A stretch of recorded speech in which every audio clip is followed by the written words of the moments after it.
Bonjour, c'est Ursule encore. On est le 3 janvier 2021 s'il vous plaît. Alors, je viens sur la trompette aujourd'hui encore et je viens proclamer le retour de notre Seigneur Jésus-Christ. Amen. Soyez bénis et soyez encouragés. Amen. C'est un début d'année. Alors, c'est toujours bien de partir sur un bon pied à tout moment, bien sûr. Mais là, vu que c'est un début d'année, amen, prenons les très bonnes résolutions et allons-y jusqu'au bout. Amen. Alors, je viens parler aujourd'hui de penser et choisir. Voici ta puissance. Amen. Alors, Dieu a donné à tout un chacun la force de penser. Et il nous a donné aussi le choix. Amen. Il a dit, il a laissé à Adam et Ève le libre arbitre. Il leur a dit seulement, il a dit, voici, vous pouvez manger tout ici, là, dans le jardin, le beau jardin. Mais seulement l'arbre qui est là, ne le mangez pas. Amen. Il n'a pas fait d'Adam et Ève des robots. Alors, ils ont écouté la consigne. Combien de temps a duré les consignes de Dieu, de notre Dieu à ses enfants? Je ne sais pas. Mais toujours est-il que, à un moment donné, l'ennemi est venu leur voler, amen, leur capacité de choisir. Il a fait que Adam et Ève ont douté, amen, de la parole de Dieu. Et finalement, Satan leur a arraché, amen, ce pouvoir que Dieu leur a donné. Satan a arraché cela. Comment? En les soumettant. Il les a soumis à sa volonté. Amen. Alors, nous sommes donc dans le temps où, au fait, les gens essayent de soumettre les autres. On est vraiment dans ce temps-là. Si par le passé, tu ne le voyais pas, si par le passé, c'était subtil, ce n'est plus subtil maintenant. Ils essayent par tous les moyens de nous soumettre. Alors, ce sera par la manipulation, ce sera par un mensonge, alors ce sera par de la séduction, toutes sortes d'images ou bien de paroles et tout. Et souvent, ils essaient de nous soumettre par la peur, créant en nous un esprit de peur, etc. Tout cela dans le but de nous soumettre. Amen. Alors, quand tu réussis à soumettre un homme, c'est fini pour lui. Si tu réussissais à soumettre un homme, il serait sous tes pieds. Tu marcherais dessus. C'est pourquoi Dieu a dit au serpent, il lui a dit, il lui a dit, toi là, tu vas blesser la queue de la femme. Amen. Tu vas blesser son talon. Mais elle là, elle va t'écraser la tête. C'est-à-dire qu'elle va te soumettre une bonne fois pour toujours. Parce que tu as fait éruption dans sa vie, bloquant ses plans, empêchant que le projet de Dieu puisse se réaliser. Mais vient le jour où ses yeux s'ouvriront et elle s'élèvera et elle écrasera ta tête. Et une fois que la tête du serpent est écrasée, le royaume est remis à notre Seigneur. Amen. Apocalypse 11, le verset 15, c'est ça qui est dit. Et il y a plusieurs passages là comme ça. Et on est dans ce temps-là où les forces des ténèbres savent que ça bouge. Les forces sont conscientes. Ils ont, en fait, cette information-là que bientôt le royaume sera remis à notre Dieu. Ils le savent, ça bouge. Amen. Ça bouge dans le monde des ténèbres. Et puis le monde spirituel, ça bouge. Mais il est donc très important que tu saches que ton choix fera la différence. Parce que ton choix, c'est la puissance que Dieu t'a donnée. Il a dit à Laodicée, je me tiens à la porte et je frappe. Si quelqu'un entend ma voix et m'ouvre, j'entrerai chez lui. Alors, non seulement faudrait-il que tu puisses entendre sa voix, mais le deuxième élément, il faudrait que tu ouvres. Parce que tu peux entendre la voix de quelqu'un et refuser d'ouvrir parce que cette personne t'énerve. Ou bien refuser d'ouvrir parce que, en tout cas, tu n'as pas le temps. Tu es trop occupé. Et très souvent, il faudrait refuser d'ouvrir à Satan. Il faut refuser de recevoir Satan dans sa maison. Il faut refuser. Et Jésus, par contre, il faudrait toujours l'avoir avec nous. Accepter de le recevoir. Et ça, c'est le défi de tout un chacun dans le temps où nous sommes. Parce que la séduction bat son plein, les mensonges battent leur plein, et puis ils essaient de nous dire que, voilà, il y a une maladie, il y a une pandémie, il y a toutes sortes, en tout cas, sur la terre, méli-mélo, les gens bavardent, c'est du bruit et tout. Mais tu as la puissance en ce sens que tu peux penser autrement. Amen. Tu peux penser différent de ce que les hommes de ce monde pensent. Amen. Et tu peux choisir différemment de leur choix. Et ça, là, ces deux choses-là que Dieu t'a données, ne les laisse pas s'échapper. Parce que si tu les laisses s'échapper, Satan va t'écraser. Il va te faire ce qu'il a fait à Ève. Le seul problème, c'est que comme on est à la fin, amen, de notre génération entre le passé, comme on est à la fin, alors tu seras soumis. Et puis bon, voilà, il n'y aura pas de chance pour toi de te relever de cela. Alors je viens donc nous apporter un message d'encouragement en ce début d'année 2021 pour qu'on saisisse que plus que jamais nous devons retrousser nos manches, plus que jamais nous devons nous battre, quand bien même nous pensons que l'ennemi est autour de nous ou bien tout proche de nous, peu importe la distance de l'ennemi, nous sommes appelés à nous battre. Amen. Alors, il n'y a pas longtemps, j'étais dans un temps, je pense que le Seigneur m'avait donné un rêve, amen. Et dans le rêve qu'il m'a donné, il m'a demandé, amen, de me dissocier d'un certain groupe de personnes. Amen, c'est ça qu'il m'a demandé. Et bon, évidemment, quand tu prends un tel rêve, tu peux penser que oui, le Seigneur te dit physiquement de te dissocier. Amen. C'est sûr que physiquement, le Seigneur va nous faire la séparation. Il va faire la séparation entre les bons grains et les mauvais. Ça, c'est une séparation. Ça vient de Dieu. Amen. Dieu est en train de faire la séparation. Et il va séparer. Il va mettre la barrière de telle sorte qu'à un moment donné, en tout cas, l'un n'aura plus accès à l'autre. C'est-à-dire, on sera séparés, c'est tout. Mais quand Dieu nous dit de quitter un groupe de personnes, de quitter une certaine association, de quitter vraiment ou bien sa famille, il est en train de dire de te dissocier de leurs pensées, de te dissocier de leur manière de faire, de te dissocier de leurs habitudes, parce que ce sont les pensées des autres qui peuvent te soumettre, qui peuvent t'écraser. Ce sont les habitudes des autres qui peuvent t'aliéner. Amen. Et parce qu'au fait, qu'est-ce que l'ennemi fait? L'ennemi, on ne le voit pas, mais il agit à travers les autres. La Bible dit, Satan c'est le prince de l'air. Il est le prince de l'air, c'est-à-dire qu'il est dans l'air. Et il agit dans l'air. Et telle personne est son messager, telle autre est son messager, etc. Et par les pensées, il vient te soumettre. Et alors, si toi, tu n'es pas alerte, si toi, tu n'es pas réveillé, tu seras soumis subtilement, sans le savoir. Et le temps que tu le réalises, tu seras en plein au milieu de la mer. Alors Jésus-Christ a dit quoi? Il a dit, prenez garde. Prenez garde. Amen. Et à la manière dont vous entendez, parce qu'on vous mesurera avec la mesure dont vous serez servi. Donc prends garde à la manière dont tu entends. Parce que la manière avec laquelle tu entends déterminera la trajectoire de ta vie et tu te retrouveras à poser des actions qui ne seront pas forcément celles de Dieu. Amen. Alors, pensez et choisis, voici ta puissance, voici ta force. Amen. Alors, de Timothée 1, le verset 6 à 10, nous dit ceci, on va beaucoup faire des lectures encourageantes, amen. Parce qu'il est important que tu saches que la décision est entre tes mains. Le choix est entre tes mains.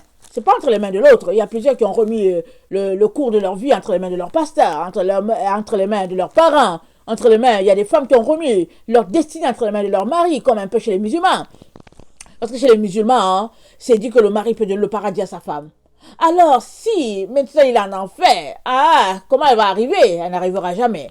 Par contre, si c'est pas au mari de déterminer le paradis pour sa femme, alors il peut être bien en enfer et toi, tu peux t'en sortir. Amen. C'est pas l'idéal, mais le Seigneur lui-même, il a déjà dit, de deux qui seront sur le lit, l'un sera pris, l'autre sera laissé. De deux personnes qui moudront ensemble, c'est-à-dire si c'est les femmes, l'une sera prise, l'autre laissée. Qu'est-ce qu'il est en train de dire? Il n'est pas en train de dire qu'il a déjà décidé que ce sera comme ça. Il est en train de dire que à toi de te battre, amen, pour que tu puisses arriver. À l'autre aussi, si vous êtes deux personnes qui vous battez, alors vous allez arriver, toute la famille va arriver. Mais si l'un se bat pour avoir accès à la lumière et que l'autre est en train de l'écraser, dommage pour l'autre qui l'écrase. Il va rester dans les ténèbres, cette personne-là, elle va rester dans les ténèbres, cette personne-là, et puis l'autre qui se bat pour s'élever va s'élever. Pourquoi? Parce que c'est dans l'adversité que le fer est forgé. C'est dans le feu que l'or est purifié. Amen. Alors c'est dans l'adversité. Alors que tu sois de ceux-là qui décident de se battre dans le but de se purifier. Amen. Et prie pour que l'autre aussi à côté de toi soit pareil. Sinon, il est important que tu quittes la personne, c'est-à-dire qu'il faut que tu te sépares de ses pensées, que tu te dissocies de sa manière de faire. En te dissociant, en te séparant, tu vas t'élever. Et tu vas faire tout simplement que tu vas arriver à une telle distance que finalement tu vas regarder, tu vas voir qu'il y a une grande distance qui vous sépare. Et pourtant, vous êtes une même chair. Vous êtes par exemple un couple et pourtant vous êtes séparés d'une grande distance. Et alors, à la distance où tu seras, tu pourras prier pour la personne afin que Dieu ait pitié et compassion. À moins que la personne aussi ouvre sa bouche pour dire, je ne veux rien savoir, je prends mon chemin. Amen. Alors, tout cela pour dire que la puissance de penser, la puissance de choisir est entre tes mains. Ce n'est pas vrai que par exemple, nous les femmes, c'est pas vrai que notre destinée est déterminée par nos maris. Ce n'est pas vrai. Malheureusement, il y a plusieurs femmes qui sont prisonnières, elles sont là-dedans. Surtout que si elles côtoient les églises, on leur raconte que l'homme est le chef et puis la femme est soumise et puis elles sont assises là, attendant que la manne leur tombe de quelque part. Le fait d'être soumise là, tu es soumise à tout un chacun. Je suis soumise à toi, tu es aussi soumis à moi. Dans le sens que les gens qui marchent dans l'amour sont soumis les uns aux autres parce qu'on est soumis au Seigneur. On a le respect les uns des autres. Mais il y a soumission et il y a écrasement. Amen. Alors quand l'autre veut t'écraser, t'empêcher d'être la personne que Dieu t'a appelé à être, tu dois refuser. Parce que si la personne t'écrase, c'est fini, elle te tue. Tu devrais être capable de t'élever. Et tu t'élèves comment? Dans ta relation avec le Seigneur. C'est là d'abord que tu t'élèves. C'est là d'abord que tu gagnes ton combat. À genoux. C'est à genoux que tu gagnes ton combat. Une fois que tu as gagné ton combat à genoux, alors tu pourras t'élever. Et nul ne pourra t'écraser. Ils vont se regrouper pour dire, bon, on va le frapper par-ci, on va le terrasser par-là, mais tu vas t'échapper. Pendant qu'ils cherchent à t'attraper là, ils n'ont pas encore fini de faire le mouvement de leurs mains comme ça. Tu te seras déjà échappé. Tu seras de l'autre côté. Et les vrais enfants de Dieu, c'est comme ça qu'ils sont. Ils ne se laissent pas écraser. Tu peux les dominer, tu peux mettre la boue sur eux, tu peux faire tout ce que tu veux, mais tu ne pourras pas les écraser parce qu'ils ne s'allient pas à tes pensées, ils ne s'associent pas à tes pensées, ils s'élèvent toujours vers les pensées de leur Dieu. Et la pensée, c'est la force que Dieu nous a donnée. Et je viens aujourd'hui nous parler de la puissance de cette puissance-là que Dieu nous a donnée, à savoir penser comme Dieu. Et parce que c'est important pour toi. On est vraiment dans les temps déterminants, amen. On est dans les temps où les différents gouvernements veulent prendre le contrôle de l'être humain, hein, ils contrôleront les personnes qui se laisseront contrôler. Mais ils ne contrôleront pas les enfants de Dieu qui disent niet. Niet, il y a des gens sur cette terre qui sont déterminés à ne pas se laisser contrôler. Je suis de ceux-là, ne vous inquiétez pas, je suis de ceux-là. Amen. Parce que je suis comme mon Père, l'Éternel des armées célestes. Je lui ressemble. J'ai été créé à son image. Toi aussi, c'est à toi de confesser pour toi. Moi, je ne veux pas confesser pour toi. Je confesse pour moi. Amen. Et je l'enseigne à mes enfants en leur disant, tu as été créé à l'image de Dieu. Amen. Tu as été créé pour contrôler ton environnement. Tu as été créé pour prendre autorité sur ton environnement et non pour te laisser contrôler. Ça, c'est très important. Amen. Alors, 2 Timothée 1, le verset 6 à 10, ça dit ceci. 2 Timothée 1, le verset 6 à 10. C'est pourquoi je t'exhorte à ranimer le don de Dieu que tu as reçu par l'imposition de mes mains. Amen. Timothée a reçu le don de Dieu par son père Paul, qui lui a imposé les mains. Mais toi, tu peux avoir reçu le don de Dieu autrement. Amen. Donc, ne te concentre pas sur le fait d'avoir de l'imposition des mains.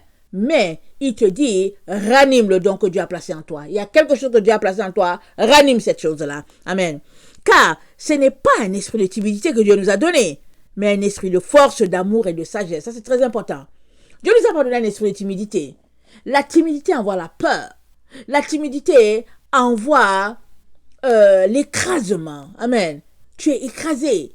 Mais l'esprit que Dieu nous a donné, c'est un esprit fougueux. Un esprit de zèle pour son Seigneur. Avec cet esprit-là, nul ne peut te soumettre. Amen. Alors, il nous a donné un esprit d'amour, un esprit de sagesse. L'esprit d'amour, allons-y regarder 1 Corinthiens 13. Amen. Un esprit de sagesse, concentrons-nous sur Proverbe 8. Amen. Alors, Dieu nous l'a donné. Alors, c'est à nous de savoir en disposer et de l'utiliser pour sa gloire. Amen. Ecclésiaste 7, le verset 27 à 29 dit ceci. Attendez, on dirait que je n'ai pas fini de lire mon texte. Alors, car ce n'est pas un esprit de timidité que Dieu nous a donné, mais un esprit de force, d'amour et de sagesse. N'aie donc point honte du témoignage à rendre à notre Seigneur, ni de moi son prisonnier, mais souffre avec moi pour l'évangile, pour la puissance de Dieu, qui nous a sauvés et nous a adressé une sainte vocation, non à cause de nos œuvres, mais selon son propre dessein, et selon la grâce qui nous a été donnée en Jésus-Christ avant les temps éternels, et qui a été manifestée maintenant par l'apparition de notre Sauveur, Jésus-Christ, qui a détruit la mort et a mis en évidence la vie et l'immortalité par l'Évangile. Amen. Donc l'immortalité, c'est par l'Évangile qu'on l'obtient. Amen. Et Jésus-Christ, c'est celui-là qui a payé de sa vie pour nous. Alors Paul nous dit de ne pas avoir honte de l'évangile, de ne pas avoir honte de dispenser la parole de Dieu. Alors c'est la seule manière par laquelle, en tout cas c'est la manière la plus rapide, amen, la plus efficace, la plus évidente, par laquelle tu vas remplir ton récipient d'huile. Amen. Quand tu proclames la parole de Dieu, tu remplis ton récipient. Amen. Alors je viens t'encourager, je ne fais qu'encourager les gens à dire, allez-y proclamer la parole de Dieu. Amen. Évidemment, bien sûr, c'est compliqué, surtout quand on est dans un pays de froid, mais tu peux faire comme moi, tu peux t'asseoir derrière ton écran et proclamer ce Dieu merveilleux, ce Dieu glorieux-là. Moi, c'est la part que Dieu m'a donnée, je bénis le Seigneur, parce que avec une famille, une grande famille, avec dans un pays de froid, avec tout ce que, bon, j'étais appelé à faire, ce n'aurait pas été évident. Cela n'aurait pas été évident. Et avant même que Internet ne vienne, plus d'une fois, je me suis vue en train d'annoncer le retour de Christ et tout, mais je ne savais pas comment. Je me suis dit, dans le Canada, si, dans le Québec, si, dans le froid, là, je vais le faire comment? Mais j'étais loin d'imaginer que Dieu avait son plan. Amen. Alors, notre Dieu est merveilleux. Alors, l'apôtre Paul nous dit, il nous dit de ne point avoir honte de témoigner notre Seigneur. On ne doit pas avoir honte de témoigner que Christ est le sauveur du monde. On ne doit pas avoir honte. Peu importe la plateforme que Dieu te mettra à ta disposition, n'aie pas honte de proclamer le sauveur Jésus-Christ. Amen. Alors, Ecclésiaste 7, le verset 27 à 29. Ecclésiaste 7, je l'ai déjà dit, on va passer en revue certains passages pour nous encourager, pour nous booster. Je viens vous booster là. Amen. Je viens vous booster. Et je voudrais aussi vous dire une chose qui est très très importante, c'est que nos vêtements seront fonction, amen, des œuvres que nous aurons accomplies sur la terre. Dans Apocalypse 19, c'est dit, l'épouse s'est apprêtée. Non, attends, c'est dit, les noces de l'agneau sont arrivées et l'épouse s'est apprêtée. Et il lui a été donné de se revêtir de fin lin. Et c'est dit, les fins lin, c'est les œuvres des saints. Les œuvres de saints, ça peut être que tu as proclamé la parole de Dieu à quelqu'un. Hein. Ça peut être que tu t'es oublié pour donner à manger à quelqu'un. Hein. Ça peut être que tu allais prier pour les malades. Voilà les œuvres de saints. Hein. Ce n'est pas les œuvres qui manquent. Alors, tu peux demander à Dieu de t'aider et les œuvres pullulent partout autour de toi. Amen. Alors, Ecclésiaste 7. Ecclésiaste 7. Le verset 27 à 29, ça nous dit ceci. Voici ce que j'ai trouvé, dit l'Ecclésiaste, en examinant les choses une à une pour en saisir la raison. Voici ce que mon âme cherche encore et que je n'ai point trouvé. J'ai trouvé un homme entre mille, mais je n'ai pas trouvé une femme entre elles toutes. J'ai trouvé un homme entre mille, mais je n'ai pas trouvé une femme entre elles toutes. Seulement, voici ce que j'ai trouvé. C'est que Dieu a fait des hommes droits, mais ils ont cherché beaucoup de détours. Alors, on a déjà parlé de l'épouse, on vient d'en parler. Alors, l'épouse de Christ, amen. Alors, le cortège de tout ce groupe-là qui est en train de se sanctifier, de se purifier, amen, c'est ceux-là qui ont considéré les valeurs de Jésus, tout ce que notre Seigneur aime, amen, les commandements de notre Dieu, c'est ceux-là qui ont considéré tout cela, qui ont décidé de se dépouiller d'eux-mêmes pour le Seigneur. Et l'Ecclésiaste dit qu'il a trouvé un homme. Entre mille, là, il a trouvé une personne. Mais une femme, il n'a pas trouvé. Et nous savons tous que la femme, amen, c'est le bras droit de son mari. Quand le mari n'est pas là, il n'a pas de problème si la femme est là. Il ne s'inquiète pas parce qu'elle est là, elle va gérer ses biens et tout ça. Et il y a un élément important que l'Ecclésiaste dit ici. Il dit, Dieu a fait les hommes droits, mais ils ont cherché beaucoup de détours. Question de dire que si tu es quelqu'un qui cherche les détours, tu ne te retrouveras pas à faire partie de ce cortège-là qui devra être enlevé. Amen. Qui devra être mis à l'abri. Tu ne feras pas partie de ce cortège-là. Amen. On est là sur la terre et on est là, on va vivre ce qu'on est appelé à vivre, c'est-à-dire la grande tribulation et tout. Ça fait partie. Mais si ton esprit est disposé à détester les détours, tu t'en sortiras. Alors, le tri est en train de se faire là sous nos yeux. La situation est telle que, voilà, c'est en train de se passer. Et la Bible dit, dans Apocalypse 3, le verset 10, il dit, je vais te garder, parce que tu as gardé la parole de la persévérance, dit notre Seigneur Jésus-Christ, je vais te garder à l'heure de la tentation qui va venir sur la terre afin d'éprouver les habitants de la terre. Nous sommes là, nous sommes très éprouvés, mais pas encore vraiment à son maximum. Ça va venir. On va commencer à faire la chasse aux gens pour leur proposer le vaccin. Là, on commence d'abord subtilement dans certains pays, on donne l'argent. Il paraît même que c'est rendu que si tu voyages, on va te donner de l'argent. Tout cela, parce que dans certains pays, le vaccin sera proposé à tous ceux-là qui veulent voyager. Et on leur propose aussi de l'argent, apparemment $1000. Alors, ça veut dire quoi? Ça veut dire que si tu voyages, c'est-à-dire que tu acceptes de te faire vacciner et on te donne $1000. Mais quelqu'un qui est sage, il va se dire, attendez, j'ai souvent voyagé, on m'a pas donné l'argent, au contraire, on m'en a soutiré. Comment se fait-il que maintenant ils veulent m'en donner? Et ça, c'est la sagesse. Et tu refuseras. Mais si tu es insensé, tu vas dire, ok, envoyez. Et puis tu vas dire, ok, aujourd'hui je voyage, je m'en vais à Londres. Après 3 mois, tu voyages, tu dis, je m'en vais aux Bahamas. Après 6 mois, tu dis, je voyage, je m'en vais en Guyane. Parce qu'on me donne $1000. Mais si on donne $1000, quand tu vas arriver de l'autre côté, il faut que tu dormes à un hôtel, que tu manges. Et quand tu vas revenir, les $1000 seront claqués. Mais plusieurs personnes trouveront ça un jeu, surtout ces gens-là qui sont mordus dans les passions de ce monde. Ils vont dire que, oh, voici enfin l'occasion pour voyager. Mais le voyage, ça ne te donne pas la vie. Jésus dit quoi? À quoi servirait-il à un homme de gagner le monde entier s'il perdait son âme? Tu peux gagner le monde entier par tes voyages. Mais où se trouve ton âme? Ton âme est-elle en sécurité? Alors, la sagesse te fera poser ce type de questions-là, hein, et tu choisiras, tu préféreras rester dans la galère, amen, que de voyager. Moi, je préfère le voyage de Jésus-Christ. Je suis désolée, je préfère le voyage de Jésus, je n'ai pas de problème. La vie a déjà été dure comme ça. Alors, c'est pas maintenant que je vais me mettre à voyager pour avoir $1000. Et puis, $1000, c'est pas de l'argent. Amen. C'est des sous. Ça sert pas à grand-chose. Quand on a une grande famille, $1000, en tout cas, c'est peut-être l'argent d'une semaine. Et quand tu regardes ça, tu te rends compte que $1000, c'est pas de l'argent. Alors, faites très attention. Parce que la Bible dit, si c'était possible, il séduirait même les élus. Où se trouve ton cœur en ce moment? Si ton cœur est tourné vers Babylone, si ton cœur est tourné vers les richesses de ce monde, oh oui, tu seras séduit. Tu prendras les $1000 comme ça. Tu vas dire, oh, enfin, Seigneur, il pourvoit mon voyage et tout ça. Mais si tu te considères élu, tu verras très bien la subtilité de Satan. Tu verras qu'il est en train de reproduire la même scène qu'il avait fait à Ève dans le jardin d'Éden. Comment il est venu la tromper, elle qui était dans la gloire. Il est venu lui dire, Dieu a-t-il vraiment dit que... Et puis elle a perdu la gloire qu'elle avait. Il est très important de veiller sur ton âme. Amen.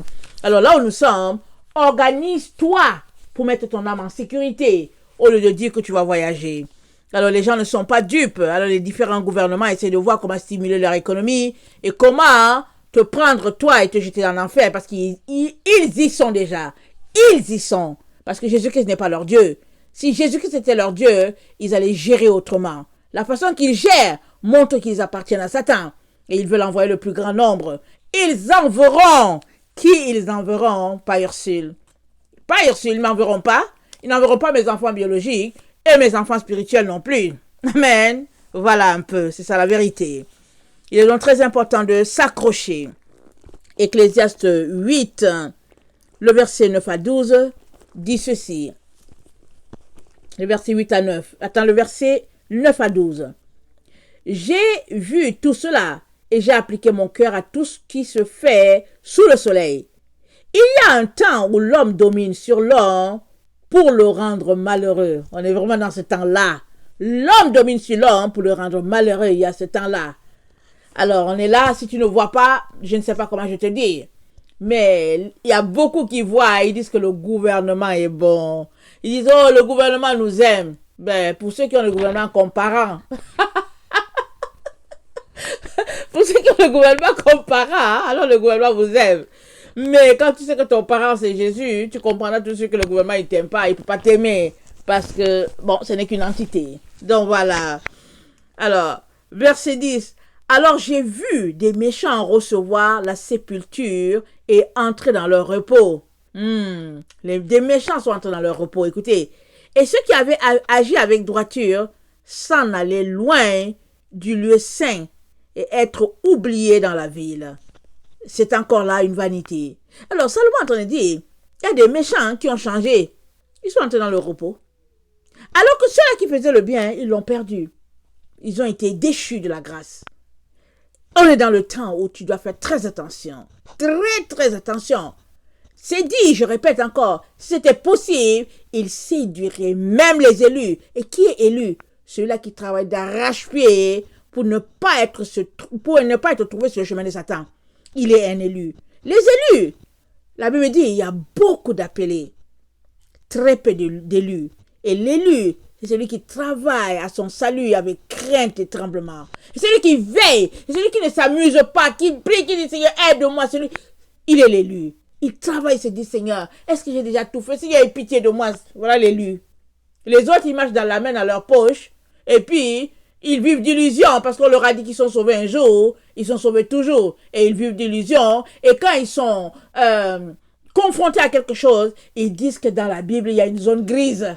Ils attribuent ça à Dieu. Ils disent qu'il y a une zone grise dans la Bible. Je dis abomination, abomination. La Bible dit, il n'y a même pas d'ombre de variation devant Dieu. Et puis au ciel, il n'y a pas d'ombre. Ici sur la terre, il y a l'ombre. Quand je parle là souvent, je fais les gestes, on voit l'ombre là. Je vois souvent l'ombre au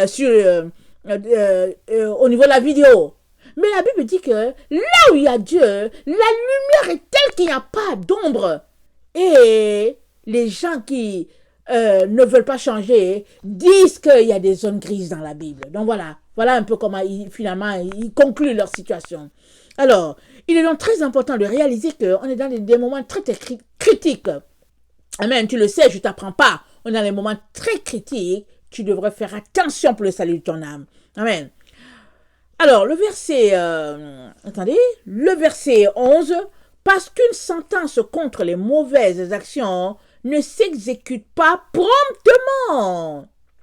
Le cœur des fils de l'homme se remplit en eux du désir de faire le mal. Cependant, quoique le pécheur fasse 100 fois le mal et qu'il y persévère longtemps, je sais aussi que le bonheur est pour ceux qui craignent Dieu parce qu'ils ont de la crainte devant lui.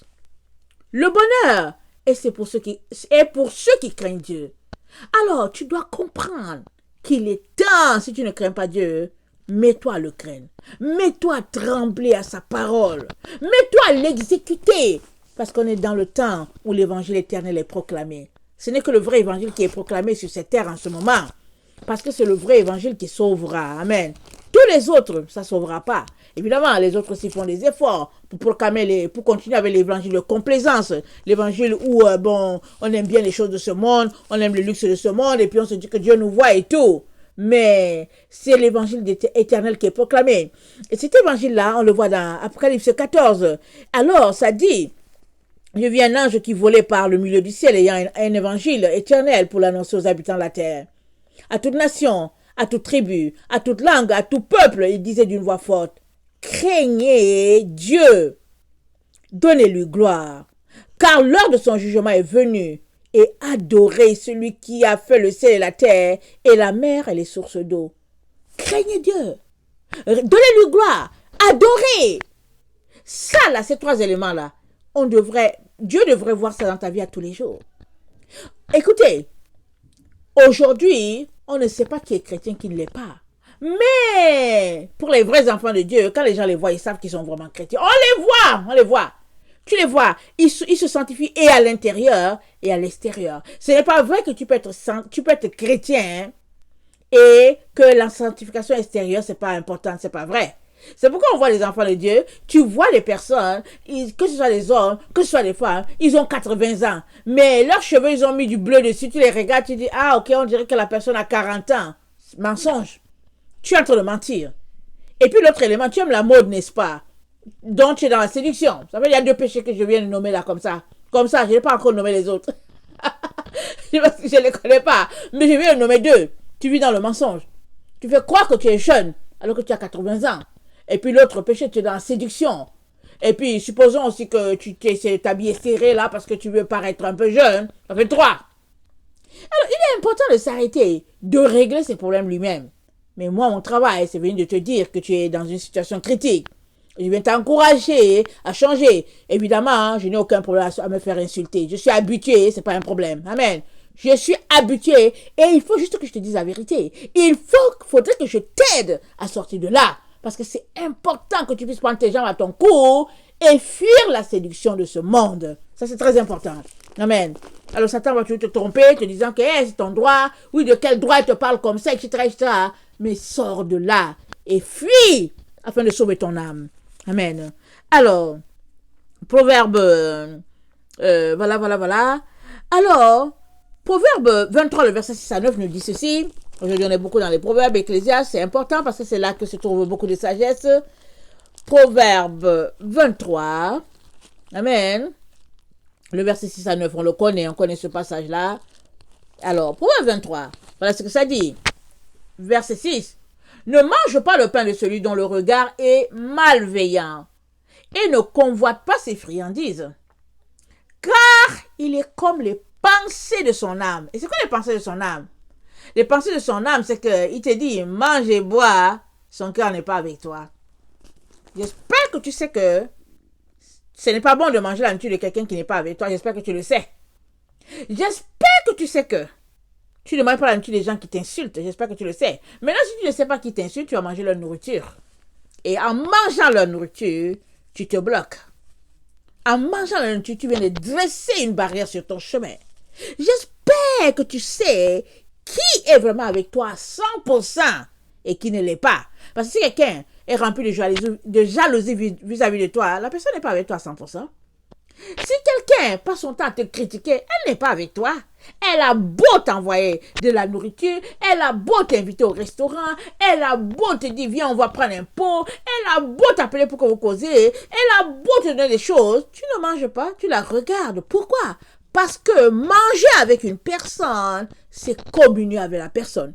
Alors communier, ça veut dire quoi? Ça veut dire que tu donnes à la personne ton esprit, elle aussi, elle te donne le sien. Un esprit, elle te donne aussi son esprit. Alors, suppose que cette personne-là n'est pas avec toi, c'est-à-dire qu'elle pratique vis-à-vis de toi l'hypocrisie, alors, elle est en train de te donner son hypocrisie, et toi, tu es en train de lui donner ta lumière.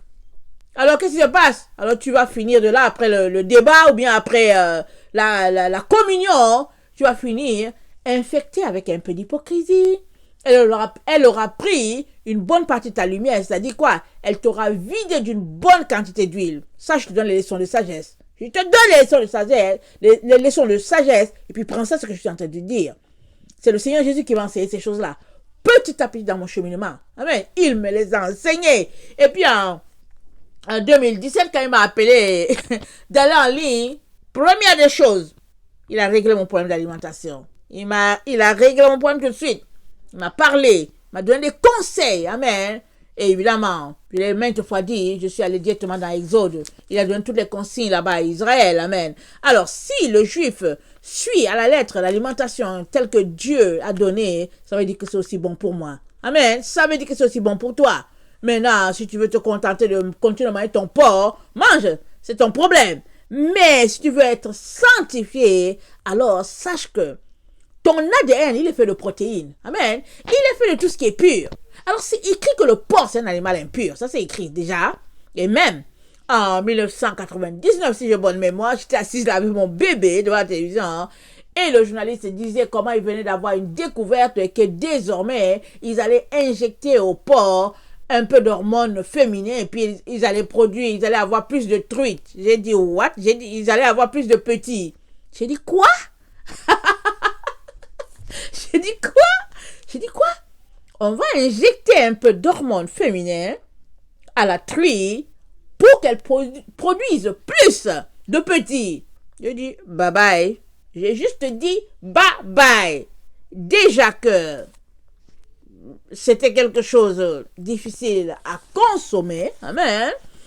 Alors là, j'ai trouvé ma porte, j'ai trouvé ma porte de secours. Allez, j'ai dit bon, bye. Et donc, pour revenir à ce qu'on disait, alors, l'alimentation, c'est une communion. Tu communies avec l'autre, tu es en train de communier avec la personne. Tu donnes à la personne se te donne. Alors, il faut faire très attention. Alors, une personne qui te dit, qui passe son temps à te critiquer, à t'insulter, qui ne t'accepte pas à 100%, qu'est-ce que tu vas manger avec la personne? Tu manges rien. tu manges rien. Tu regardes et puis tu laisses. Parce qu'il est important que tu conserves ton huile. Amen. Ça, c'est très important. Et ça, c'est la voie de la sagesse. Ça, je préfère vous le dire. Mais cette voie-là, tu la trouves où? Dans ton temps avec le Seigneur. Dans ton temps avec le Seigneur, tu vas trouver cette voie-là. Amen. Si tu ne prends pas le temps avec le Seigneur, tu ne sauras pas. Quelqu'un viendra te voir. On te fera du filet mignon, comme tu aimes le filet mignon, ou bien on te fera des crevettes, et si tu aimes les crevettes, et puis c'est fini. Tu viens de faire une grande chute, sans le réaliser surtout. Alors il est très important de faire attention. Parce que penser, ça change notre ADN. Si tu penses bien, ton ADN va se transformer en quelque chose de bien plus vers l'ADN de Jésus. Mais si tu penses mal, ton ADN va se transformer dans la direction du diable. Alors c'est très important de connaître ta Bible, c'est très important de la méditer et de prendre verset par verset pour savoir qu'est-ce que Dieu est en train de te dire. Parce que c'est vrai que quand on donne sa vie à Jésus et qu'on étudie la parole de Dieu, on est transformé de gloire en gloire à l'image de notre Seigneur Jésus. Mais si on donne sa vie à Jésus et que finalement on se balade juste les mains dans les poches pour dire que je suis chrétien, on n'a pas avancé d'un iota, on est toujours sur le même point au fait. La seule différence c'est qu'on dit aux gens qu'on est chrétien, mais quand ils nous regardent, ils savent bien qu'on ne l'est pas. Ils nous regardent, ils savent qu'on n'est pas chrétien. Mais nous on passe le temps à dire aux gens, on est chrétien. Alors, il est très important que tu prennes tes versets, alors prends le temps. Si tu n'as pas le temps, que tu es devant la télévision, que tu regardes, je ne sais plus quels sont les joueurs, je ne connais pas leur nom, que tu les regardes jouer, tu passes ton temps à les regarder. Au fait, tu es assis en train de regarder les gens vivre leurs rêves, en train de réaliser ce qu'ils ont toujours pensé. Et tu es assis là, et tu ne fais rien. Et c'est ça qui est grave. Amen. C'est grave. Alors, il est donc très important de décider de changer et de mettre en pratique la parole de Dieu. Alors, donc, penser change notre ADN et nous sommes appelés à ressembler de plus en plus à Christ, à refléter sa gloire en nous, autour de nous. Alors, c'est très important donc de tout faire pour être le reflet de cette gloire-là partout autour de nous. Amen. Alors, attendez. Alors, changer notre pensée, changer notre ADN. Alors, tu es appelé à poser des actions qui vont t'entraîner vers des bonnes pensées. Si tu te rends compte que, ici, là, cette conversation t'amène à penser mal, allez, sors de là, immédiatement, allez, sors de là. Ne force pas ton cerveau à aller dans le sens où l'ennemi veut t'amener. Sors de là, garde la pureté de tes pensées. Parce que, au fait, nos neurones, amen, sont nourris parce que nous leur donnons. Or, notre ADN, il est fait de protéines. Alors, non seulement c'est important ce que nous mangeons, mais c'est aussi important ce que nous pensons. Amen. Et souvent, nos pensées sont transformées juste par l'alimentation que nous consommons. C'est ça que je vous disais que dès que le Seigneur m'a demandé d'aller en ligne, je pense que ça n'a même pas fait 6 mois. Il m'a amené à changer ce que je consomme. Il m'a amené à changer plein de choses. Tout simplement parce que, au fait, ça me disposait plus à recevoir plus de lumière. Amen. Ça, c'est très important. Alors, je nous encourage à aller dans Exode. Exode, c'est très bon. Je pense là-bas où Dieu a donné les consignes à Moïse concernant l'alimentation d'Israël. C'est très important d'aller voir ces choses-là et puis de ranger notre vie en fonction. Amen. Alors, attendez. Matthieu 11, le verset 7 à 19 nous dit ceci. Matthieu 11.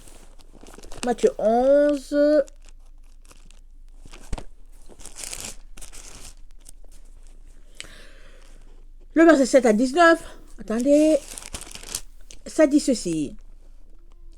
Comme il s'en allait, Jésus se mit à dire à la foule au sujet de Jean, qu'êtes-vous allé voir au désert?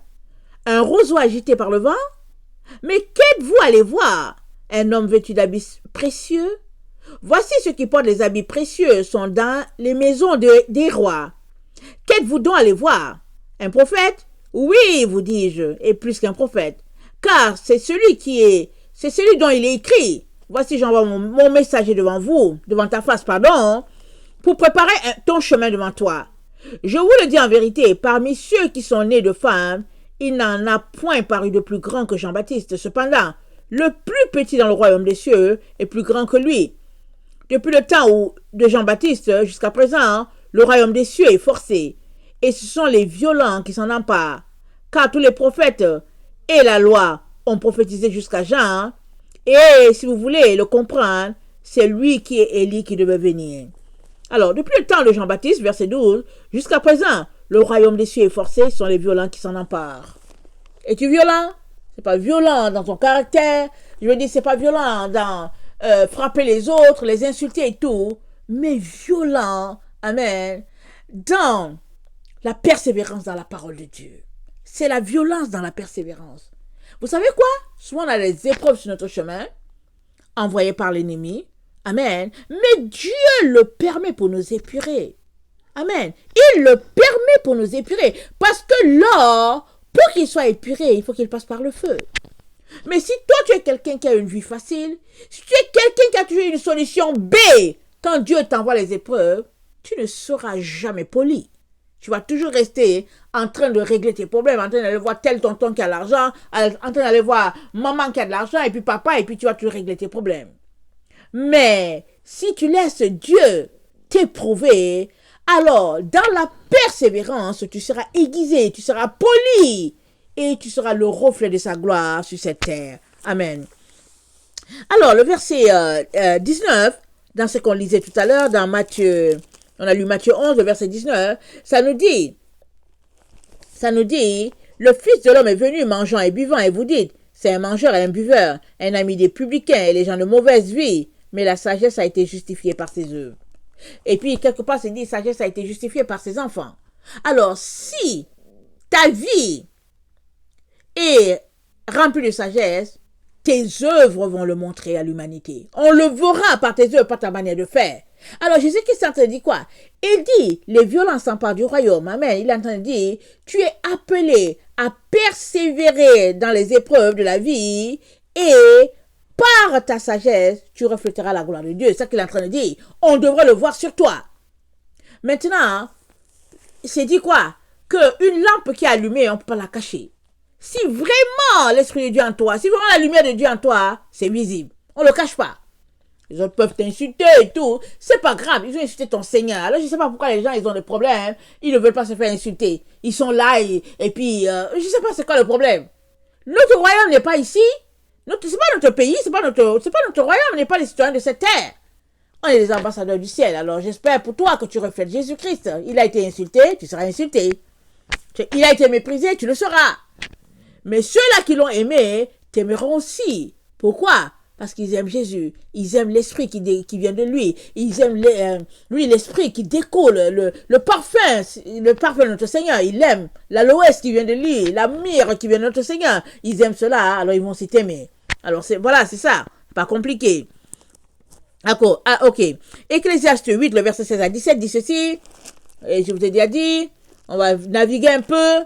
Alors, je viens vous booster en ce début d'année afin que vous partez tout de suite du bon pied sans encore retourner à certaines choses que vous avez laissées par le passé. Alors, Ecclésiaste 8, le verset 16 à 17, ça dit ceci.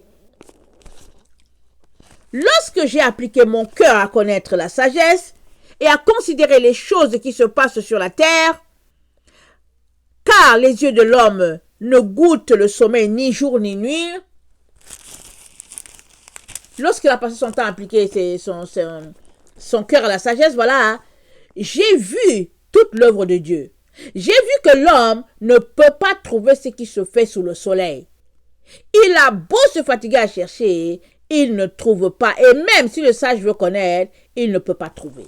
Ça, c'est vrai ce que l'Ecclésiaste a dit. L'homme ne peut pas trouver. La seule personne qui va te faire trouver la sagesse, c'est notre Dieu.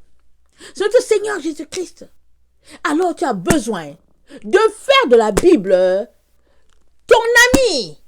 Tu as besoin de fouiller là-dedans, de passer le temps à étudier, à regarder, à fouiller, à fouiller. Quand tu te mets à lire ta Bible là, quand tu te mets à chercher, tu n'as pas le temps de la télévision. Tu n'as pas le temps de WhatsApp. Tu n'as pas le temps des liens qu'on t'envoie et puis les gens sont là, ils rient, ha ha ha. Tu n'as pas le temps pour ça. Tu n'as que le temps de fouiller ta Bible. Et la Bible dit quoi? Dans les derniers temps, les gens seront blasphémateurs, fanfarons, amis de l'argent, ennemis des gens de bien. Et puis, ça parle, ça dit, éloigne-toi de ces gens-là. Éloigne-toi! Aujourd'hui, s'il y a des jokes ou des plaisanteries que les gens aiment bien faire, c'est sur la parole de Dieu. Et la plupart des gens qui les font sont des enfants qui ont grandi dans l'église, des personnes qui ont grandi dans l'église. Alors ils viennent, font des plaisanteries, ils font des jokes, et ils s'attendent à ce que tu puisses rire. T'inquiète pas, ne m'envoie pas ça, et ne viens même pas m'en parler. Je ne rirai pas.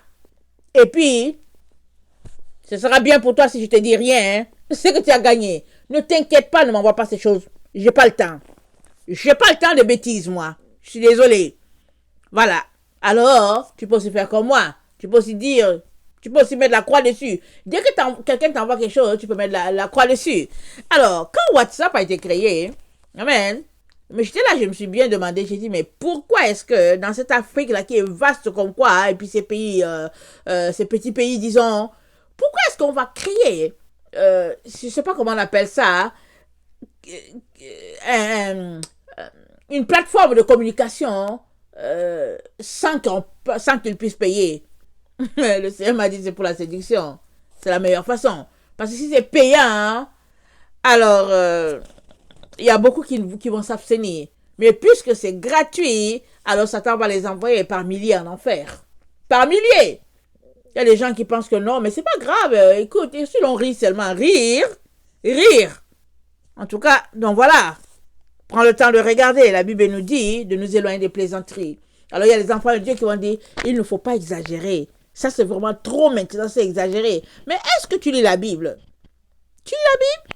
Si tu la lis et que tu aimes ton Seigneur, tu ne vas rien trouver d'exagéré. Tu vas juste te dire, merci Seigneur pour cette conduite de vie. Merci Seigneur pour la droiture d'esprit. Parce que ceux qui n'aiment pas le Seigneur, ils veulent toujours plaisanter.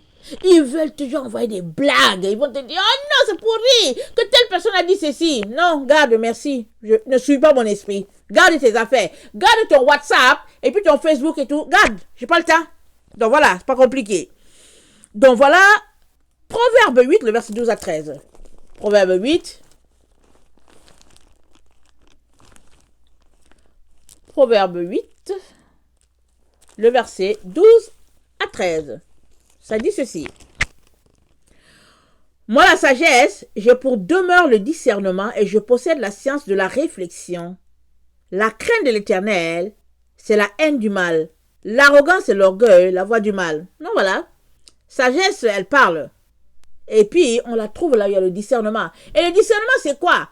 C'est que quand une situation vient à toi, quand une image vient à toi, quand pour ça, tu t'arrêtes, tu te dis, est-ce que c'est bon que je clique dessus ou pas? Est-ce que c'est bon ou bien... C'est ça le discernement. C'est être allumé à la seconde. À la tierce qui est là, c'est être allumé. Et ça dit que la sagesse, elle demeure là où il y a le discernement. Si maintenant, toi, il n'y a pas de discernement et que tout ce qui arrive à toi, tu penses que c'est à consommer, ben voilà, tu tomberas plusieurs fois dans la journée parce qu'il y aura quelqu'un qui aura décidé de contrôler ta vie. Parce que laisser les autres contrôler sa vie, c'est aussi un choix, c'est une décision. Alors c'est pourquoi, dès le départ, notre vidéo d'aujourd'hui, c'est penser et choisir. Voici la puissance que tu as. Tu as la puissance de penser, tu as la puissance de choisir. Quelqu'un t'envoie un lien, tu peux juste te jeter à la poubelle. Tu peux juste te jeter. Mais il faut savoir lire quand même le titre. Mais je connais plusieurs personnes qui, quand on leur envoie le bon lien, ils jettent à la poubelle. Ils gardent le mauvais. Le lien pour rire, là, ils le gardent. Le lien qui parle de la droiture de la parole de Dieu, ils le jettent. Ça prouve aussi qui est leur père. Satan. Ça prouve que Satan est leur père. Parce que si c'est Dieu qui est ton père, tu prendras le bon là. Celui qui est bon là, tu vas prendre cela. Amen. Le choix est entre tes mains. Maintenant, c'est toi qui décides. Amen. Proverbe 9. Le verset 9 à 18. Donne au sage, et il deviendra plus sage. Instruis le juste et il augmentera son savoir. Le commencement de la sagesse, c'est la crainte de l'Éternel. Et la science des saints, c'est l'intelligence. C'est par moi que les jours se multiplieront et que les années de ta vie augmenteront. Si tu es sage pour toi. Si tu es moqueur, tu emporteras seul la peine. Bah voilà, on vient de parler de WhatsApp et puis les différents liens. Il y a des gens, quand ils te contactent, c'est juste pour t'envoyer des liens qui laissent à désirer. Quand une vidéo est vulgaire, ils vont te l'envoyer, ils vont dire, oh, c'est pour rire. Ris seul, please. Ris seul avec ton écran. Ne m'associe pas. Moi, je n'aime pas rire. J'aime pas rire avec les choses de ce genre. Non, non, non. Je suis avec mon Dieu, il me suffit. Je veux rien savoir. Et quand je finis avec mon Dieu, je prends le temps de regarder autour de mes enfants. Donc voilà, ne m'envoie rien. Anyway, je n'ai pas WhatsApp. Et puis bon, c'est ça. J'avais commencé un jour, je me suis inscrite sur Facebook. Je me suis inscrite parce que bon, c'était nécessaire par rapport à une activité. Et quand on m'a expliqué le principe de Facebook, en tout cas, je ne suis pas allée plus loin. Je me suis arrêtée là. J'ai dit merci et bonsoir. Parce que j'ai des choses à faire. Je n'ai pas le temps à perdre. Donc voilà. Alors si tu vois quelque chose que Facebook c'est sûr, c'est pas moi. C'est peut-être un de mes enfants qui est là, qui s'amuse là-dessus. Pas moi. J'ai pas le temps. Donc voilà. Alors Proverbe 10, le verset 6. Celui qui amasse pendant l'été est un fils prudent. Celui qui dort pendant la moisson est un fils qui fait honte. Celui qui amasse pendant l'été est un fils prudent. Celui qui dort pendant la moisson est un fils qui fait honte. On est dans le temps de la moisson. En tout cas, la moisson de notre Seigneur, elle est en train de se passer. Tu ne le sais pas parce que tu dors. Si tu ne dormais pas, tu saurais que Dieu est en train de moissonner. Il est en train de faire la séparation. Il est en train de mettre un groupe quelque part à sa droite. Il est en train de mettre l'autre. Mais à toi de décider, à toi de choisir. Mais si tu dors, bon voilà, réveille-toi, réveille-toi. Il n'est pas venu encore, Jésus n'est pas encore là, alors réveille-toi. Proverbe 10, le verset 8. Celui qui est sage de cœur reçoit les préceptes, mais celui qui est insensé des lèvres court à la perte. Si tu es sage de cœur, tu reçois les préceptes de Dieu.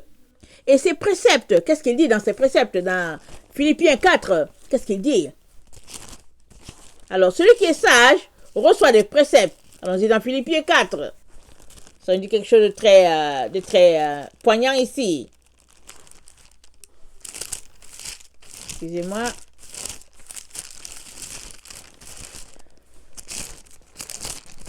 Philippiens 4.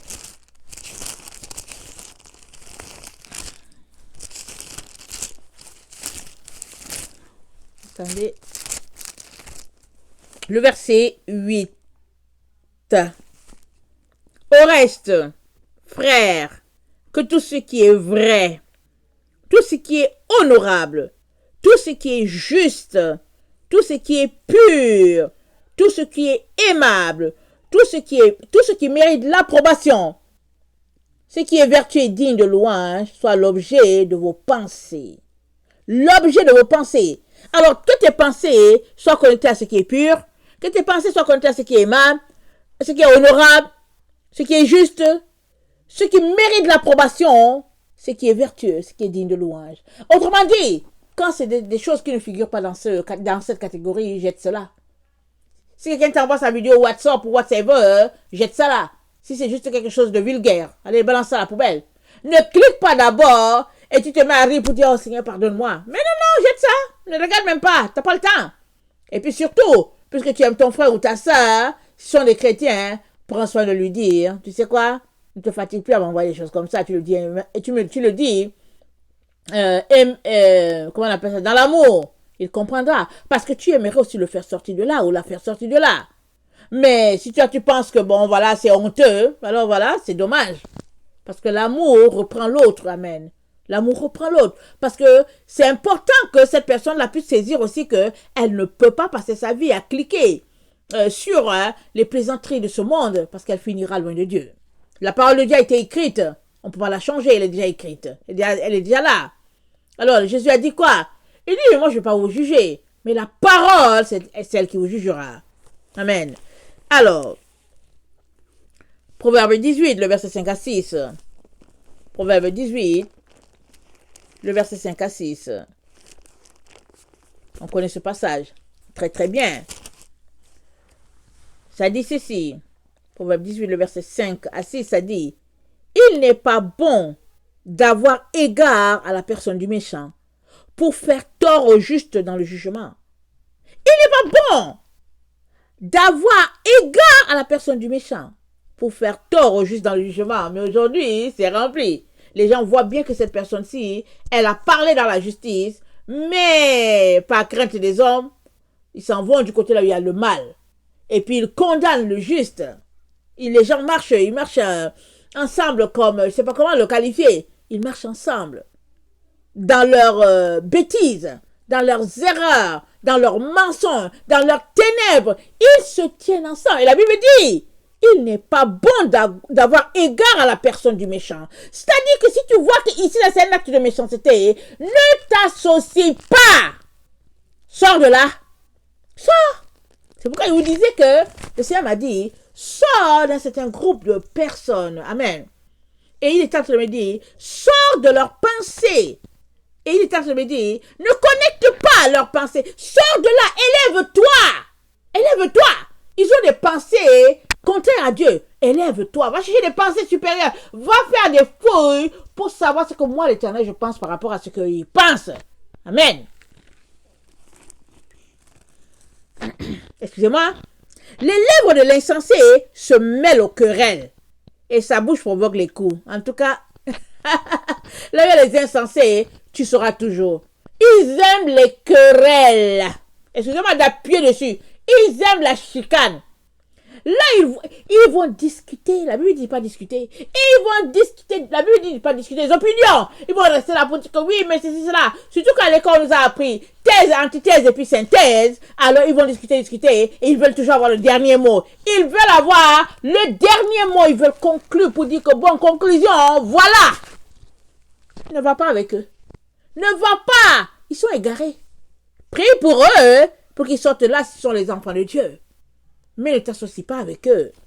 Amen. Parce que les lèvres de l'insensé se mêlent aux querelles.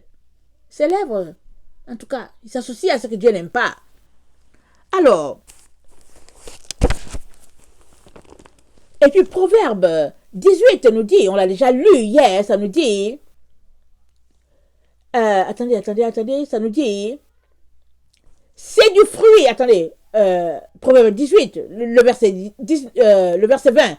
C'est du fruit de sa bouche que l'homme rassasie son corps. C'est du produit de ses lèvres qu'il se rassasie. Je répète, c'est du fruit de sa bouche que l'homme rassasie son corps. Tu rassasies ton corps là de ce qui sort de ta bouche. Qu'est-ce qui sort de ta bouche? C'est avec ça que ton corps sera rassasié. Si de ta bouche sort seulement les injures, ton corps ne sera pas purifié, ce sera un corps souillé, rempli d'injures. Si ce qui sort de ta bouche, c'est le verset biblique, tu sanctifieras ton corps par les versets qui sortent de toi. Si ce qui sort de ta bouche, c'est les moqueries, alors ta vie entière reflètera, amen, les moqueries et puis les ténèbres, et tu finiras loin de Dieu. Le verset 21, la mort et la vie sont au pouvoir de la langue, quiconque l'aime en mangera les fruits. Qu'est-ce que tu manges? Es-tu toujours en train de descendre les autres? En train de parler d'eux vraiment avec mépris? Qu'est-ce que tu fais? Alors, la mort et la vie sont pour ta langue. Tu veux la vie? Confesse-la tous les jours. Proclame la parole de Dieu. Confesse la vérité. Confesse la lumière.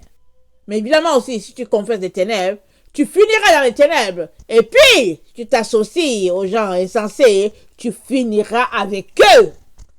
Psaume 1. Heureux celui qui ne marche pas, celui qui ne s'arrête pas et celui qui ne s'assoit pas. Psaume 1. C'est le temps de mettre en application la parole de Dieu dans ta vie. Ne te borne pas à l'écouter, a dit Jacques. On va aller Qu'est-ce que je l'ai noté? Jacques 1, 21, verset 21 à 22. Jacques 1, 21 à 22. Il dit ceci. C'est pourquoi, jetant toute souillure et tout excès de malice, recevez avec douceur la parole qui a été plantée en vous et qui peut sauver vos âmes. Recevez la parole qui peut sauver vos âmes. Qu'est-ce qu'on vient de lire? On vient de lire. Attendez, je ne vois pas le passage. Recevez la parole qui peut sauver vos âmes. Et puis, ça dit, mettez en pratique la parole. Et ne vous bornez pas à l'écouter en vous trompant vous-même par de faux raisonnements. En vous trompant par de faux raisonnements. Beaucoup de femmes, elles aiment se tromper par de faux raisonnements. Alors, elles vont aller faire leurs cheveux. Alors, elles vont mettre du vert, du rouge et tout ce qu'on peut. Et puis, elles vont mettre leur fard. Et puis, bon, voilà, elles vont venir avec leur mini-jupe là. Et puis, avec la fente. Et puis, ils vont venir. Et puis, quand tu vas leur parler, ils vont dire, mais non, Ursule, Dieu ne s'occupe pas de ça. Dieu ne s'occupe pas de ça. Et puis, mieux encore, quand tu leur parles, elles pensent que c'est parce que tu es jalouse. Elles pensent que c'est parce que tu veux faire comme eux. Oh non, s'il te plaît. Excuse-moi. Excuse-moi. Je regrette toute ma vie n'avais pas porté mes longues jupes depuis longtemps. Excuse-moi. Je peux pas te le dire.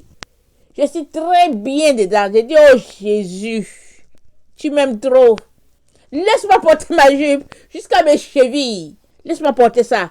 Et puis souvent, écoute, ça peut être tellement long qu'on peut marcher dessus. Mais merci Jésus. Merci Jésus de m'avoir aidé. Alors, si je te parle, c'est pas parce que je vais faire comme toi ou bien que ton habillement, j'envie ton habillement. Oh non, loin de là, loin de là, loin de là. Je vais tout simplement t'intéresser à revenir sur le chemin de la vérité. Parce que tout cela, ou toutes celles-là qui ne s'habillent pas bien, ne tiendront pas devant Dieu. Peut-être que toi, tu t'habilles comme ça parce que tu te dis, c'est ça que tu as vu. Mais combien d'hommes as-tu fait tomber, madame? Et puis toi, monsieur, combien de femmes as-tu fait tomber avec ton buste et puis tout ça? Quand tu t'arrêtes, tu te dis, vous savez, moi, j'ai des jeunes enfants. J'ai des garçons. Et puis souvent, quand je les vois s'entraîner, je leur dis toujours, mais tu t'entraînes pourquoi? Je dis, non, maman t'aime comme ça. Laisse tout ça de t'entraîner. Oh non, maman, je dois m'entraîner. Mais tu t'entraînes pourquoi? C'est pour qui? Je dis, Jésus, il t'aime sans ton entraînement. Oui, hein, fais du sport. Peut-être tu as besoin de sport 30 minutes, peut-être par jour, pour te garder en forme et tout. C'est correct. Mais si c'est pour bâtir ton corps, tu le fais pourquoi? Parce que c'est de l'idolâtrie. Le temps que tu prends pour bâtir ton corps, est-ce que c'est le même temps que tu prends pour lire ta Bible? Alors l'enfant me regarde. Il me regarde. Mais il faut bien que je lui dise, là où Dieu apprécie et puis là où Dieu n'apprécie pas. Parce que il est important qu'on prenne le temps à élever notre Dieu. Et puis si toi tu prends du temps à investir sur ta propre personne, dans le sens que tu arranges tes cheveux, tu arranges ton corps, tu es là, tu mets le vernis par-ci par-là, et puis toi, monsieur, tu es là, tu essaies de te serrer dans tes pantalons, et puis pour que ton buste soit, je sais pas quoi. Tout ce temps-là que tu prends, l'amour se mesure en temps. Alors si tu prends tout ce temps-là pour ce corps qui va périr, quel est le temps que tu vas prendre pour Jésus? Parce que tout ce temps-là que tu prends pour ton corps prouve que tu ne te retrouveras pas devant Dieu. Tu ne te retrouveras pas. Lis toute la Bible. Depuis quand tu as vu qu'ils ont mentionné la vie de Jésus? On a juste mentionné une fois, quelque part, disant que oui, ils ont pris sa tunique et puis ils ont partagé son vêtement. Ils n'ont jamais parlé de... Parce que ce n'était pas ça qui était l'essentiel. Le focus n'était pas là-dessus. Le focus de notre Seigneur a été toujours sur l'état de notre âme. Il est venu pour nous sauver. Il est venu pour nous envoyer la lumière. Est-ce que tu reçois cette lumière-là? Là où tu es? Ou bien tu t'évertis tout simplement à garder le focus sur toi, à envoyer les regards des autres sur toi. Parce que les gens ne veulent pas te voir. Et puis s'ils te regardent, c'est parce que tu es tellement défiguré qu'ils se disent, oh, est-ce que tu as vu la personne là qui est passée? Alors, s'ils ont le regard, ils se disent, oh, c'est pas possible. Là, en tout cas, voilà, tu vas refléter ton Père. Parce que Jésus-Christ, il a été défiguré. Mais n'aie pas le focus sur toi. Organise-toi. Pour que les gens n'aient pas pour que tu ne sois pas le centre de l'attraction, le centre d'attention des autres. Organise-toi. On est dans le temps de la sanctification.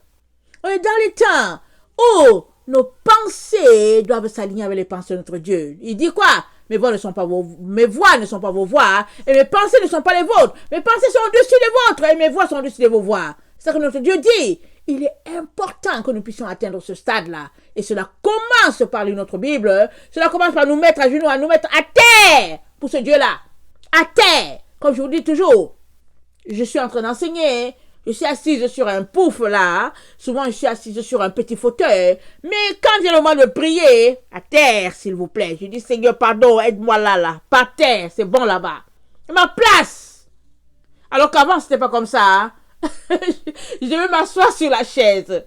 Mais petit à petit, je vais m'approcher de Dieu. Petit à petit, le Seigneur a commencé à me montrer la maison où j'ai grandi. Mes parents étaient à genoux. Chaque fois qu'on venait, hein, dans le temps de famille, mon père était à genoux, ma mère était à genoux. Amen. Alors je regardais la scène, mais je continue de m'asseoir sur ma chaise. Jusqu'au jour où, en tout cas, je ne pouvais plus supporter l'image. J'ai compris que, en tout cas, Dieu est Dieu. Et me mettre à genoux était juste de l'humilité, lui demandant de me bénir, de m'aider. Et vous savez quoi? Au ciel, aïe, aïe, aïe. Il y a un passage qui est mentionné, je pense, dans Apocalypse 7, que Jean a vu des gens debout. Là, c'est l'endroit où il a vu, il a dit, mais qui sont ces gens-là? Et il y a aussi, je pense, dans Apocalypse 14, c'est dit que on a vu sur la montagne de Sion, l'agneau avec les 144 000. Mais au ciel, là, la plupart des gens, ils sont par terre, hein. Ils sont à terre. Ils sont à terre. Et puis, ils n'osent même pas se lever la tête pour voir la gloire de Dieu, la lumière. Ils sont à terre. Vous pensez que les musulmans, là, tels qu'ils prient, ils l'ont appris, c'est Mohammed qui leur a appris ça? Non. Quand on lit la Bible, là, quand on lit Ézéchiel, on va se rendre compte, les Juifs d'antan priaient comme ça. Ils priaient comme ça. Ils priaient, ils se coupaient devant Dieu, ils mettaient le front au sol. Ils priaient, ils s'humiliaient. Mais nous, aujourd'hui, non seulement on vient avec nos talons, on vient avec nos pantalons, et tout ce qu'on peut imaginer, on vient, on connaît. Surtout si on veut aussi animer la louange, là. On vient là, on braque tous les phares sur nous, et je veux dire, les lumières.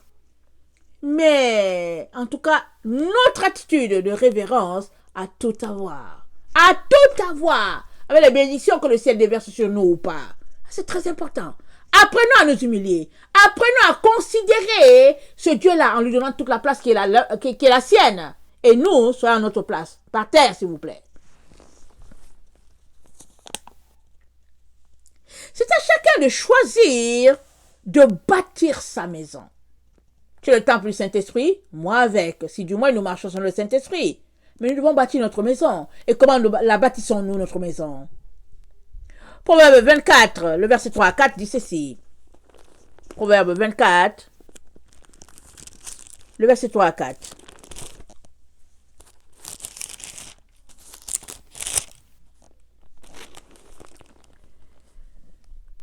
C'est par la sagesse qu'une maison s'élève, et par l'intelligence qu'elle s'affermit. C'est par la science que les chambres se remplissent de tous les biens précieux et agréables. Je vais répéter. C'est par la sagesse qu'une maison s'élève, et par l'intelligence qu'elle s'affermit. C'est par la science que les chambres se remplissent de tous les biens précieux et agréables. La maison. Et regardons, Apocalypse 21 nous parle de cette maison-là, la gloire de l'Éternel. Amen.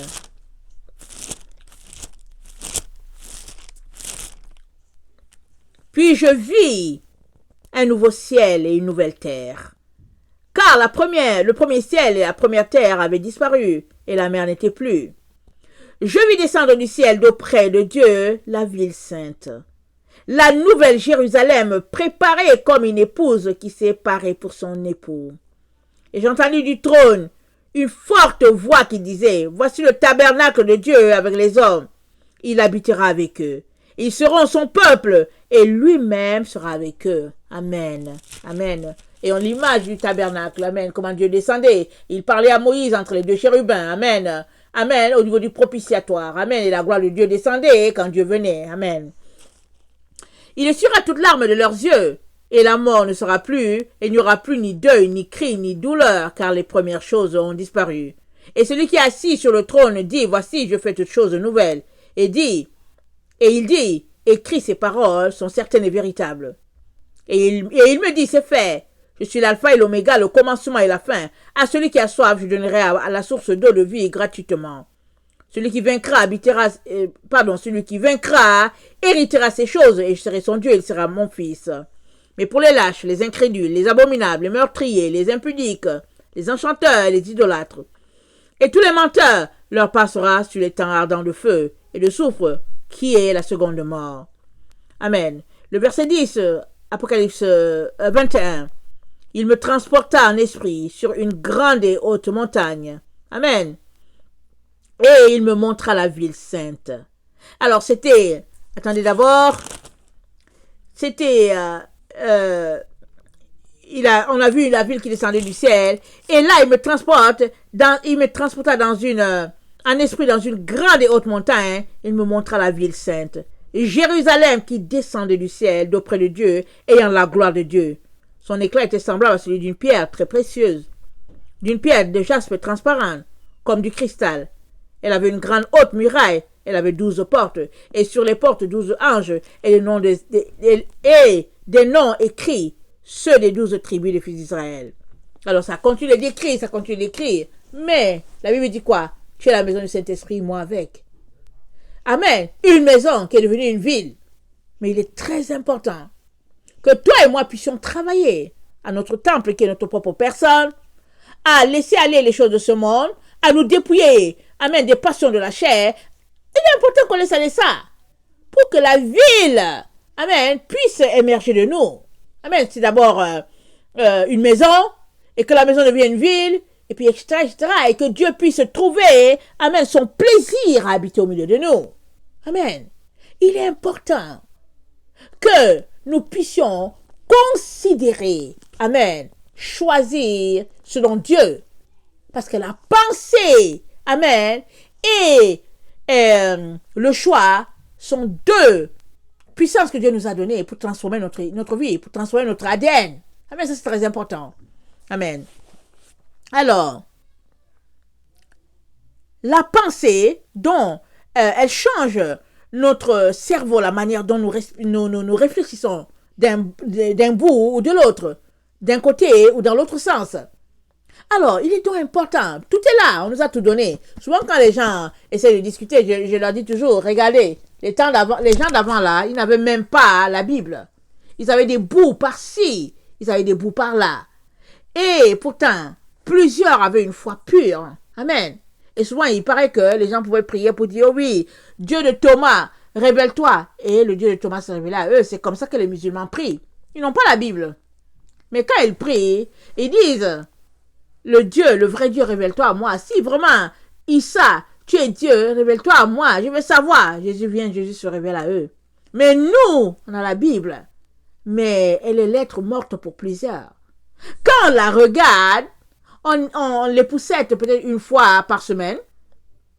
On va lire les parties qui nous arrangent. Certaines parties dans Matthieu, Luc, Jean, et puis bon, voilà.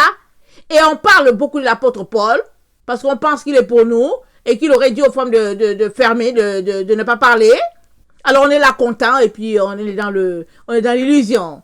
On est dans la roue, comme la souris blanche là, et on tourne sur place, et on fait du plat. On fait du surplace. Surtout s'il y a du fromage à côté, on fait du surplace. Et on se dit qu'on va quelque part alors qu'on ne va nulle part. Mais est-ce qu'on est prêt à se remettre en question?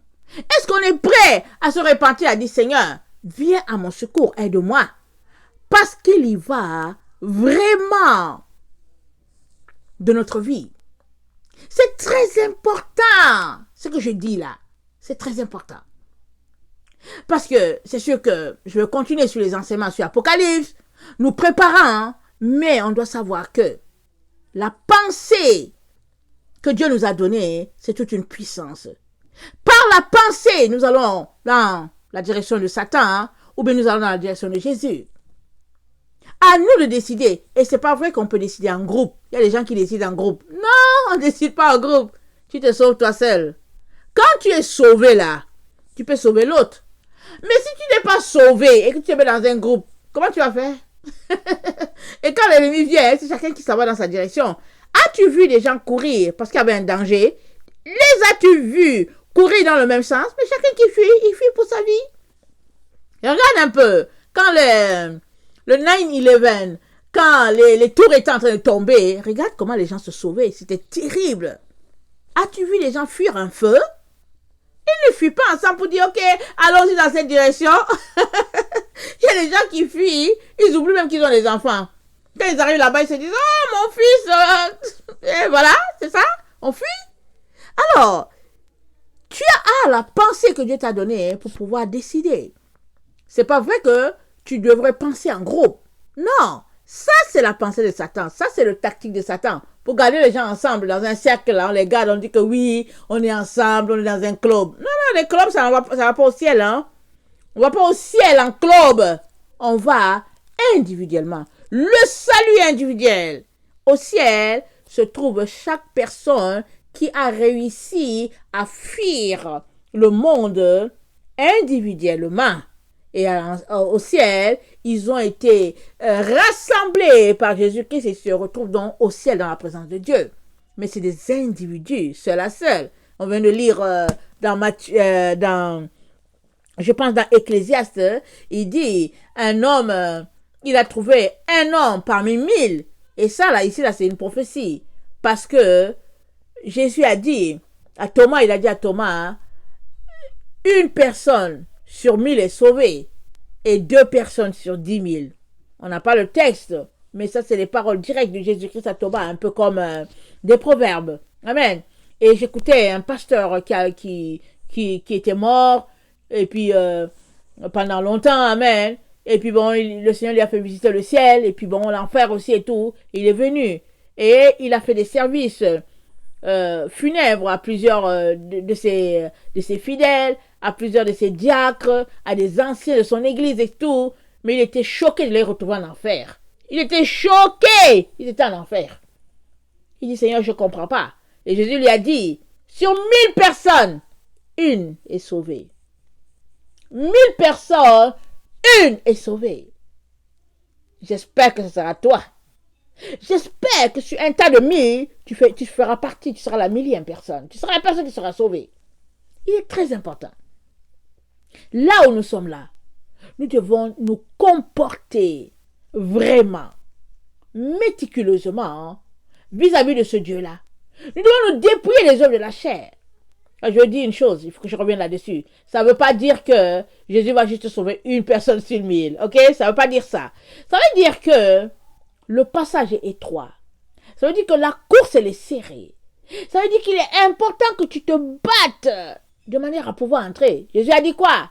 Il est facile à un chameau d'entrer par le trou d'une aiguille qu'à un riche d'être sauvé. Il y avait une porte qu'on appelait le trou d'une aiguille. Et cette porte-là, elle était la seule qui était ouverte quand les gens revenaient la nuit, quand les commerçants revenaient. Alors, ils déchargeaient le chameau à l'entrée, ils le poussaient jusqu'à ce que le chameau puisse entrer de l'autre côté. Et de l'autre côté, on rechargeait le chameau pour qu'il puisse entrer dans la ville. Amen. Alors, Jésus-Christ a dit quoi? Il est facile pour un chameau d'entrer par un trou, par la porte qu'on appelle le trou d'une aiguille. Mais pour un riche, ce sera très difficile. Pourquoi? Parce que le riche a le cœur attaché à ses biens. Et toi et moi sommes appelés à nous dépouiller de tout ce que nous considérons. Et s'il y a un bien qu'on doit avoir, le seul bien, ça va être Jésus-Christ. Parce que lui, c'est le pont entre Dieu et nous. C'est la lumière. C'est ce que Dieu nous a donné. C'est la vérité, c'est la vie. Alors que le Seigneur te donne de réaliser que tu as une puissance, tu as deux en main. Tes pensées, amen, et le choix de ce que tu vas en faire. Et je te conseille de choisir d'avoir des pensées dans le sens de Dieu. Tu arriveras devant lui. Amen. Que le Seigneur bénisse sa parole. Voilà, je vous aime beaucoup. Et puis Dieu davantage. Et je vous souhaite une belle année 2021. Il y a beaucoup d'épreuves qui arrivent, n'est-ce pas? Ne te décourage pas. Elles vont juste aller un peu en crescendo par rapport à ceux de 2020. Mais si tu continues de te préparer comme tu le fais, si tu continues de prier comme tu le fais, tu arriveras. On sera vainqueur de la grande tribulation. Soyez bénis. Maranatha, Jésus revient. Amen. Amen. Soyez bénis. Amen.